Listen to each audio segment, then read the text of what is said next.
안녕하세요. 송구독서의 리딩라운지에 오신 것을 환영합니다. 리딩라운지의 테마는 혼자 하는 독서 모임이며 오늘의 책은 당신이 사업을 하면 안 되는 이유를 설명하고 있는 당신은 사업가입니까? 라는 책입니다. 산책하며 편하게 라디오처럼 들으시고 나누고 싶은 생각이나 함께 읽고 싶은 책은 댓글로 남겨주세요. 그럼 리딩라운지 시작합니다. 오늘 리딩라운지는 작가 소개부터 사업가의 험난한 길, 나이키의 창업 스토리를 다룬 슈독과 연결 독서, 그리고 독서 모임 순으로 진행됩니다. 작가 소개입니다. 작가는 미국 경제뉴스 전문 방송인 캐럴 로스입니다. 비즈니스 전략가이자 거래 협상가로 유명하며 펜실베니아 대학 와튼스쿨을 우등 졸업하였습니다. 25살에 몽고메리 투자은행의 최연소 임원이라는 놀라운 타이틀도 가지고 있습니다. 책의 뒷면 표지에 무려 니체의 말이 인용되어 있습니다. 언젠가 하늘을 나는 법을 배우고 싶은 사람은 먼저 서고, 걷고, 달리고, 기어오르고, 춤추는 법부터 배워야 한다. 그 전에는 아무도 하늘을 날 수 없으니까. 니체의 말을 사업에 인용한 이유를 알아보겠습니다. 지금부터 사업가의 험난한 길이 시작됩니다. 사업을 하실 분들은 마음 단단히 먹으세요. 특히 이런 분들은 꼭 읽어보셔야 합니다.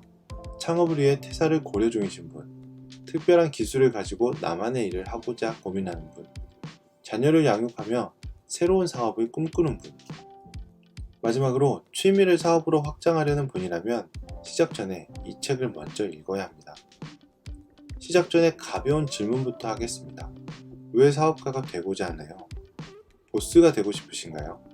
좋은 사업 아이디어가 있으신가요? 나에게 부족한 무언가를 채우기 위함인가요? 그렇다면 지금 사업을 하면 안 됩니다. 그 7가지 이유를 알려드릴게요.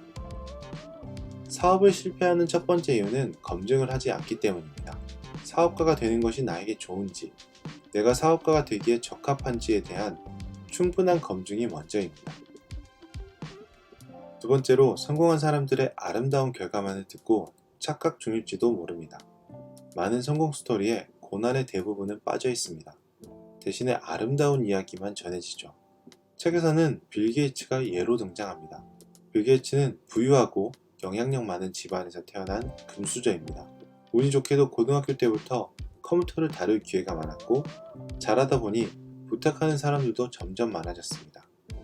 하버드도 한 번에 자퇴하지 않고 우선 휴학해서 일을 하다가 확신이 드는 순간에 자퇴했습니다. 그렇게 10년의 기간을 리스크를 줄이면서 충분하게 준비하며 인맥을 쌓았습니다.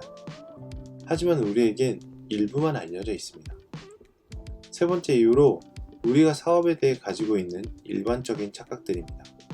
단순한 아이디어 하나로 부자가 될 것이라 착각하거나 창업을 하면 회사의 업무에서 탈출할 수 있다고 생각하거나 사장이 되면 내가 좋아하는 것들을 더 많이 할 수 있다는 것은 큰 착각입니다. 사실은 그 반대일 확률이 더 높습니다. 네 번째 이유는 취미를 사업으로 착각하는 경우입니다. 저도 이 부분을 읽으면서 많은 반성을 했습니다. 대부분의 취미는 일이 아니기 때문에 즐겁습니다. 취미가 일이 되는 순간, 즉 생계를 위한 수단이 되는 순간 재미없어지는 경우가 발생합니다. 책에서는 이런 것을 조비라고 부르는데요. 영어 일과 취미의 합성어입니다. 조비는 사업으로 하면 실패할 가능성이 아주 큽니다. 다섯 번째는 욕심입니다. 한 번에 2마리 토끼를 잡을 수 없는데 자꾸만 잡으려고 하죠. 그래서 이런 질문을 해야 합니다. 나는 사업에 집중하기 위해 만반의 준비와 책임질 각오가 되어 있는지, 혹시나 내가 사업에서 크게 실패할 경우 책임질 사람은 누구이며 책임을 질 수 있는지를 미리 고민해야 합니다. 장밋빛 추측으로 사업을 시작하면 안 되죠. 여섯 번째는 타이밍과 인맥입니다. 고객의 니즈 조사, 사업계획 수립, 프로토타입 제작, 마케팅 계획 등 사전에 충분히 고민해야 합니다. 그리고 내가 무엇을 아느냐보다 내가 누구를 아느냐가 사업에서는 더 큰 도움이 됩니다. 마지막으로 7번째입니다. 사업은 여유롭고 예측 가능한 회전목마가 아니라 예측 불허하고 다양한 변수가 있는 롤러코스터입니다. 급히 올라가고 급히 떨어지는, 지금까지 경험하지 못한 일들을 경험할 가능성이 큽니다. 회전목마 라이프를 좋아하는 사람이라면 사업은 안 하는 것을 책에서는 추천합니다. 작가는 책의 마지막 부분에 사업가 방정식을 친절하게도 제공하고 있습니다. 사업 전에 마지막으로 점검할 사항이라고 말하면서요. 사업은 내가 추구한 이상과 맞는가? 좀 더 기다리면서 리스크를 줄여야 하지는 않는가? 사업가의 길이 나의 강점과 잘 맞는가? 사업에 따르는 보상이 충분한가를 점검해야 합니다. 오늘은 나이키 창업 스토리를 담은 슈독을 연결 독서로 선정하였습니다. 나이키의 창업자는 아버지에게 빌린 $50로 신발 사업을 시작합니다. 애플의 스티브 잡스가 아버지의 차고에서 창업을 시작했다면 나이키는 빌린 트럭에서 시작한 사업입니다. 창업자인 필 라이트는 회계사로 일하면서 월급 대부분을 사업에 투자하였습니다. 하지만 자기 자본은 항상 부족해서 은행의 독촉에 시달려야 했습니다. 파산의 위험과 경쟁자는 꾸준히 등장합니다.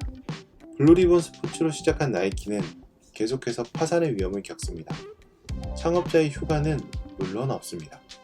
게다가 회사는 이익의 추구를 위해 다른 업체와 계약을 하기도 합니다. 일본의 오니츠카도 독점 계약 대신 다양한 업체와 경쟁 구도를 만들었습니다. 창업자 필 라이트는 회계사, 대학 교수를 겸업하며 회사를 운영했습니다. 창업 7년 만에 사표를 내고 상근 사장으로 근무하게 되죠. 이 과정에서 아주 저렴한 돈으로 지금의 나이키 로고인 스웃이라는 상표를 만들어내기도 합니다. 자신만의 개성이 뚜렷한 동업자와 직원들도 있습니다. 자신의 존재를 인정받고 싶은 직원, 모든 진행사항을 과도하게 세부적으로 보고하는 직원도, 술독에 빠져서는 자기 마음대로 출근하는 직원도 있었습니다. 롤러코스터 같은 고난들도 있었습니다. FBI의 기업 수사, 은행의 대출 금지, 상대방 회사의 소송 등 책에서 말했던 상상하지도 못했던 많은 고난들을 겪었습니다. 이쯤 되면 사업을 하지 말라는 말이죠. 책을 정리하자면 사업을 적극적으로 권장하는 책은 물론 아닙니다. 오히려 많은 준비와 검증이 필요하다고 말하죠. 사업가가 되기에 적합한지, 장밋빛 미래만을 바란 것은 아닌지, 취미가 일이 되면 잘 될 것이라는 착각을 한 건 아닌지, 그리고 롤러코스터를 탈 마음의 준비가 되었는지 정도가 될 것 같습니다. 오리지널스의 저자 애덤 그랜트는 캐럴 로스의 주장에 더 힘을 실어줍니다. 자신이 대학 교수를 할 때 와비 파커를 창업한 학생들의 일화가 오리지널스에 실려 있습니다. 창업한 학생들은 일에 올인하지 않고 직장도 미리 구하는 등 실패할 경우를 준비했습니다. 그 결과 와비 파커라는 안경 사업은 크게 성공했습니다. 이런 사례를 보면서 애덤 그랜트는 도박꾼 기질의 사업가는 망할 가능성이 높다고 말합니다.